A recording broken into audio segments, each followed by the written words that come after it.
bismillahir rahmanir rahim wassalatu wassalamu ala man la nabiyya ba'dahu sayyidina muhammadin imamul anbiya'i wal mursalina. Dan uwana musulmi, assalamu alaikum.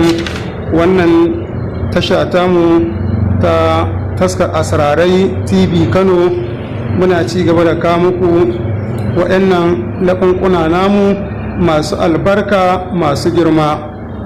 Saboda haka wanda yake son ƙarin bayani ya duba a jikin loban mu akwai lambar wayan mu da za a iya neman mu don ƙarin bayani. Sannan ga wani sirri mai girma wanda ya kasance yana so abinci a gidansa kada ya yanke masa abinci, kada ya yanke masa a gidansa. kowane lokaci za a ɗiba a girka a dafa cikin yardar Allah.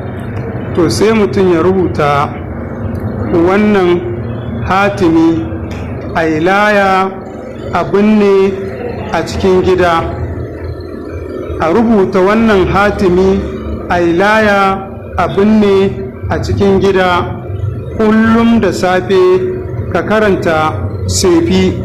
Wanda bai san sefi ba, ana ce da littafin hizbul bahari, kogi, ana ce masa hizbul bahari sunan littafin kenan. Amma idan ka shiga kasuwa ko gun masu da littattafai za ka samu littafin sefi.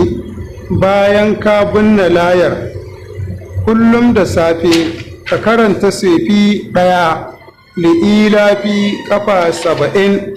wannan sirri da kuka jina ka muku a wannan makaranta tamu sirri ne majarrabu, la shakka fihi. An jaraba shi mutane da yawa sun same mu suna mana godiya. Wasu ma daga wasu jihohin suka dinga zuwa suna mana godiya. Wasu kuma suna kiran lambobin wayoyinmu suna mana godiya.